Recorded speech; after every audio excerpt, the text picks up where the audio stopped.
Since the invention of the printing press, there's been a battle to control disseminated information. In the early 1900s, oil tycoon John D. Rockefeller took control of every newspaper and news editor of his era. He became America's first billionaire, paving the way for the power-hungry ever since. Thus began the gold rush for the modern world's most precious resource, the narrative. Do you have any people being paid by the CIA who are contributing to a major circulation American journal? During a Senate committee investigation, it was revealed that the CIA had been conducting a covert operation to infiltrate and control U.S. media. They called it Operation Mockingbird. We do have people who submit pieces to American journals. Do you have any people paid by the CIA who are working for television networks? This, I think, gets into the kind of details, Mr. Chairman, that I'd like to get into in executive session. Over 3,000 CIA contracted and trained operatives were placed in key positions within top media outlets. Posing as editors and journalists, these well-paid actors never dared to question the effect of their lies on the world beyond their cozy studio. How often does the CIA manipulate the media in this way? It goes beyond your wildest imagination. Setting up student organizations so they could draw radical students in. 5,000 university professors co-opted to help the CIA manipulate people's minds. Journalists in the U.S., including big-name journalists, co-opted to function routinely to help the CIA put out stories and biases to the world. As this 1952 CIA memo says, the aim is controlling an individual to the point where he will do our bidding against his will. It's a great brainwashing process to change the perception of reality of every American to such an extent no one is able to come to sensible conclusions in the interests of defending themselves, their families, their community, and their country. Would you say that continues today? Well, I would think probably for a reporter it would continue today, but because of all of the revelations, I think you've got to be much more careful about it. So how do we know that Operation Mockingbird still isn't in effect? Well, we don't. It was the Telecommunications Act of 1996 that opened the door for predatory corporations to monopolize the industries of print and broadcast. This bill protects consumers against monopolies. It guarantees the diversity of voices. Today, a handful of corporate empires own and control the vast majority of everything you read, hear, and watch.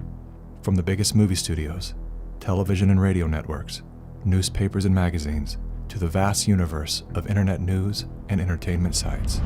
Amazon has transformed its operations in response to COVID-19 to protect employees and keep packages flowing. The company is keeping its employees safe and healthy while still delivering those packages to your doorstep. The company is keeping its employees safe and healthy. The company is keeping its employees safe. Millions of Americans staying at home are relying on Amazon. And that is how it works. It's like a house of mirrors, where you're seeing the same thing over and over and over again, except it's distorted. There's an industry that is paid to go after and target journalists, whistleblowers, and inundate our consciousness and the images we see to try to ruin, destroy, or smear the idea that they don't like or the person who's delivering it. You smear somebody with falsehoods and all the rest, and then you merchandise it. And then you write it, and if they see it's reported in the press, so they have that validation that the press reported the smear, and then it's called the wrap-up smear. Now I'm going to merchandise the press's report on the smear that we made. And it's a tactic. News personalities are not the only high-paid actors to serve the propaganda machine. Most late-night talk shows are owned by the same corporate overlords and thus follow the same script, only laced with a laugh. Our main story tonight concerns conspiracy theories. Last Week Tonight with John Oliver featured a skit entitled Coronavirus Conspiracy Theories. It's like the claim that the moon landing was faked, First thing to note here is that Mr. Oliver opens with commentary about conspiracy theories that are completely unrelated to coronavirus. This is a standard tactic used by propagandists to set a tone so that anything that follows will be seen through the lens of absurdity. Plandemic, a pseudo-documentary filled with a hodgepodge of conspiracy theories. Mr. Oliver then does his best to debunk Dr. Judy's claim that she was arrested but never charged with a crime. She was absolutely criminally charged. This was not an oversight, but a blatant lie. Prior to the taping of this episode, Mr. Oliver had the official arrest documents that clearly prove that Dr. Judy was never charged with a crime. Mr. Oliver then attempts to debunk the idea that a beach, aka nature, holds any value in boosting our body's natural immune system. Instead of challenging the point with science, he kills it with a smear. Everything that you just said is insane. Television is not the truth. We deal in illusions, man. None of it is true.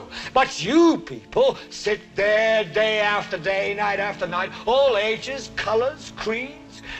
We're all you know. You're beginning to believe the illusions we're spinning here. You're beginning to think that the tube is reality and that your own lives are unreal. This is mass madness, you maniacs.